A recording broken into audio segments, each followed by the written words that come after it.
Access show notes and learn about our English courses for economists by visiting our website, englishforeconomists.com.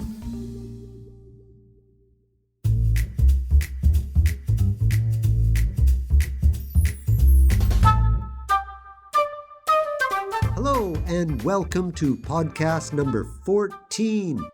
I am Alan Robert and I am your host at English for Economists, the English podcast lessons for non-native English speakers who need to talk about the economy. Our topic today, foreign direct investment, also known as FDI. Let's start with some vocabulary. Economic territory.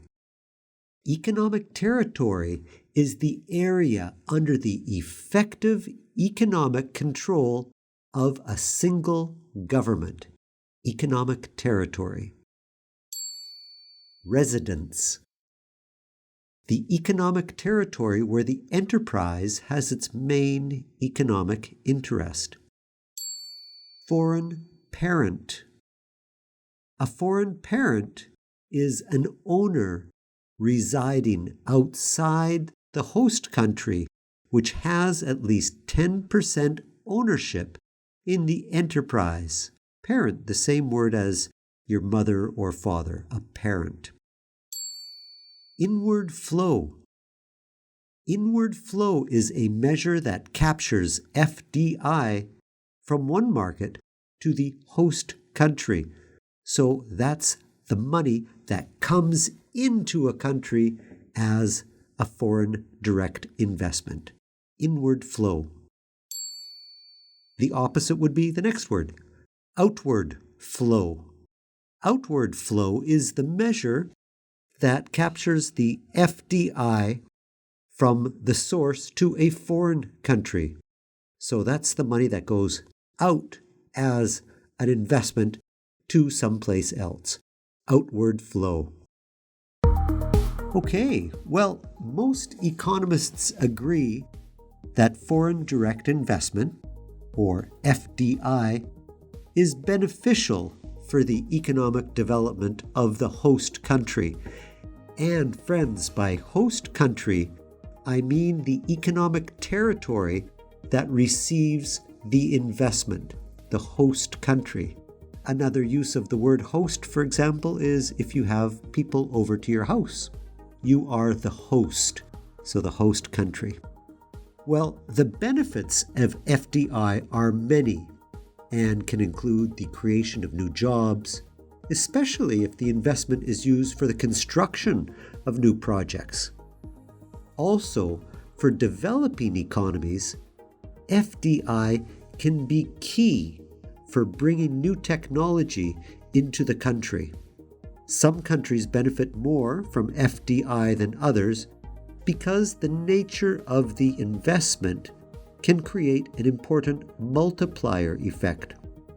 For example, through the use of local production of materials for construction.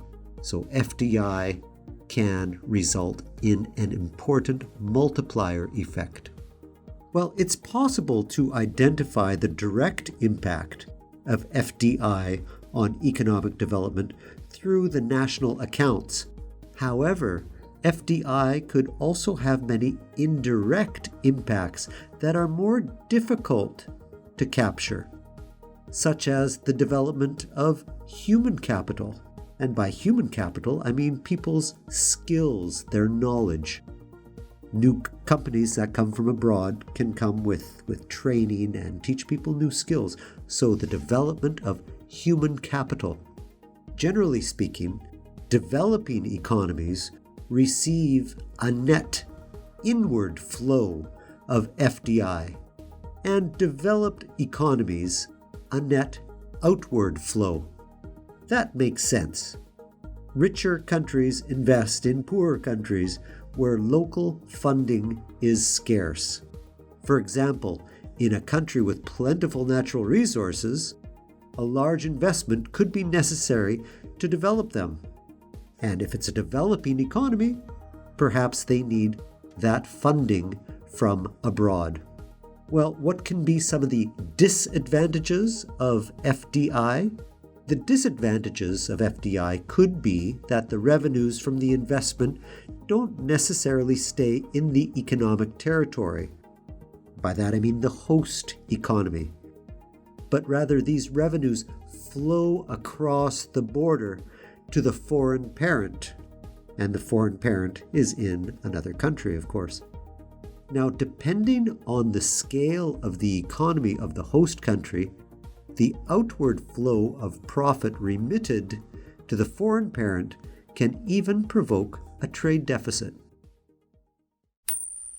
Okay, well, let's look at our vocabulary one last time. Economic territory. The areas under the effective economic control of a single government. Economic territory. Residence. The economic territory where the enterprise has its main economic interest.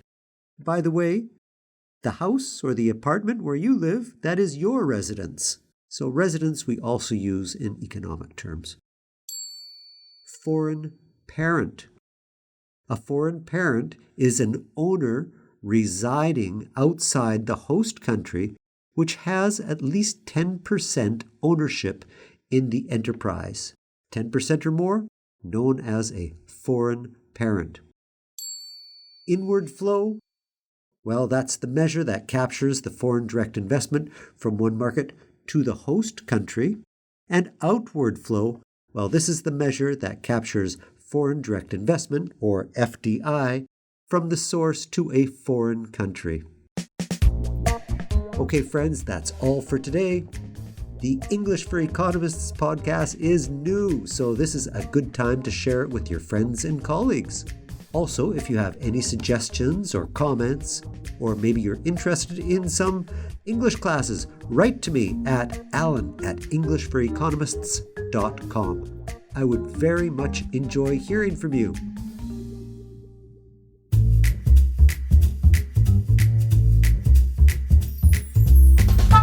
So until next time, this is Alan Robert at English for Economists, wishing you a fantastic day. Take care.